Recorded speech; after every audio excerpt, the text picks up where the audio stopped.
ప్రభుత్వం 2 ఏళ్ల పాలన పూర్తి చేసుకున్న సందర్భంగా ఇంటింటికి తెలుగుదేశం కార్యక్రమాన్ని చేపట్టి ప్రభుత్వం అమలు చేస్తున్న అభివృద్ధి సంక్షేమ పథకాలపై ప్రజాభిప్రాయాన్ని సేకరిస్తూ ఇంకా ప్రజలు ఎదుర్కొన్న సమస్యలను తెలుసుకునేందుకు ప్రతి ఇంటిని సందర్శిస్తున్నట్లు ఎమ్మెల్యే అలిమినేని సురేంద్రబాబు తెలిపారు. బుధవారం కళ్యాణదుర్గం మున్సిపాలిటీ పరిధిలోని ముదిగల్లు గ్రామంలో ఇంటింటికి తెలుగుదేశం కార్యక్రమంలో టీడీపీ నాయకులు, కార్యకర్తలు పాల్గొన్నారు. అనంతరం ప్రభుత్వ ఉన్నత పాఠశాల ఆవరణలో ఎస్ఆర్సీ సంస్థ సౌజన్యంతో ఎమ్మెల్యే సురేంద్రబాబు 5 కోట్ల వ్యయంతో సమకూర్చిన 7,300 సైకిళ్లను గ్రామీణ విద్యార్థులకు పంపిణీ కార్యక్రమంలో పాల్గొన్నారు. ఈ సందర్భంగా ఎమ్మెల్యే మాట్లాడుతూ 3-4 కిలోమీటర్ల నుండి నడుచుకుంటూ వచ్చి రాని ఆటోలలో ప్రమాదకరమైన ప్రయాణం సాగిస్తూ పాఠశాలకు ఆలస్యంగా వస్తున్న విద్యార్థుల కోసం సైకిళ్లను అందజేస్తున్నట్లు తెలిపారు. సకాలంలో తరగతి గదులకు వస్తే చదువుకునేందుకు ఇబ్బంది ఉండదని అభిప్రాయపడ్డారు. ఈ కార్యక్రమంలో టీడీపీ నాయకులు, కార్యకర్తలు పాల్గొన్నారు. గ్రామంలో నడుచుకుంటూ వస్తుంటే ఎస్సీ కాలనీ కావచ్చు, అలాగే బీసీ కాలనీ కావచ్చు, రోడ్డు వైపు అటువైపు వస్తుంటే చాలామంది తల్లులందరూ లేదా అవ్వగారు అందరూ కూడా వచ్చి చాలా సంతోషాన్ని వెలుపుచ్చడం జరిగింది. కుటుంబీ ప్రభుత్వం మాకు అన్ని రకాలు కూడా సహాయ సహకారాలు అందిస్తున్నారు అని చెప్పడం జరిగింది. చాలామంది తల్లులను అడిగాను, ఏమా మీకు తల్లికి 100 డబ్బులు పడ్డాయంటే ప్రతి ఒక్కరు కూడా సానుకూలంగా స్పందిస్తూ మా అకౌంట్లోకి డబ్బులు వచ్చాయి. ఎంతమంది మీ ఇంట్లో పిల్లలు ఉన్నారంటే ఒక్కొక్కరు 4 అంటున్నారు, ఒకరు 3 అంటున్నారు, ఇంకొకరు 2 అంటున్నారు, లేదా 1 అంటున్నారు. అంటే ఈ రకంగా ప్రజలకు ప్రోత్సహిస్తున్న నిజంగా మన చంద్రబాబు నాయుడు గారికి మనందరూ కూడా కృతజ్ఞతలు చెప్పాలి.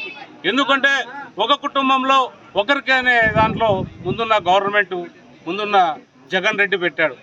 నిజంగా మన కళ్యాణదుర్గ ప్రాంతంలో, బీద ప్రాంతంలో ఒకరికి ఇస్తే సరిపోదు అనేది గమనించిన మన నాయకుడు చంద్రబాబు నాయుడు గారు, పవన్ కళ్యాణ్ గారు, లోకేష్ బాబు గారు, నరేంద్ర మోడీ గారు సహకారంతో ఇంట్లో ఎంతమంది సంతానం ఉంటే అంతమంది సంతానం 1వ తరగతి నుంచి ఇంటర్మీడియట్ వరకు కూడా ఈ తల్లికి వందనం వర్తింపజేసే విధంగా కూడా కృషి చేయడం గొప్ప విషయం. ఎందుకంటే ఎప్పుడు నిరంతరం ప్రజల కోసం తప్పించే వ్యక్తి చంద్రబాబు నాయుడు గారు. ప్రజలు బాగుండాలి, ప్రజలు బాగుంటారని నేను బాగుంటాననే అభిప్రాయం ఎప్పుడు కూడా చెప్తారు.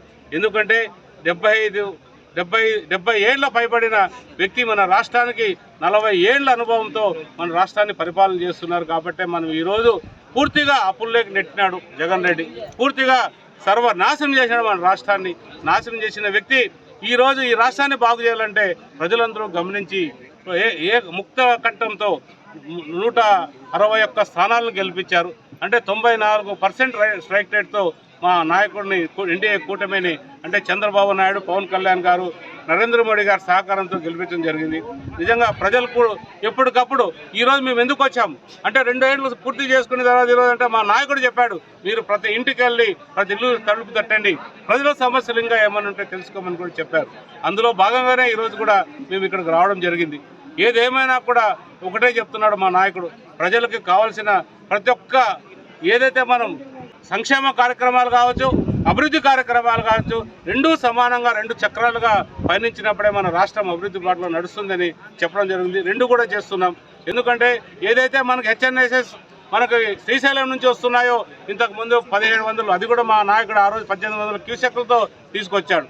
అదే మరి వచ్చిన గవర్నమెంట్ దాన్ని పూర్తిగా సర్వనాశనం, గంపడి మట్టి కూడా తీసుకోకుండా పూర్తిగా దాన్ని విస్మరించిన తర్వాత మరి మా నాయకుడు వచ్చిన తర్వాత దాన్నే 3,800 క్యూసెక్లలో కేవలం 6 నెలలు 8 నెలల వ్యవధిలోనే దాన్ని పూర్తి చేసి ఈరోజు మన ప్రాంతాన్ని కరువు సీమని సస్యశ్యామలు చేయడానికి మా నాయకుడు కంకణం కట్టుకున్నాడు.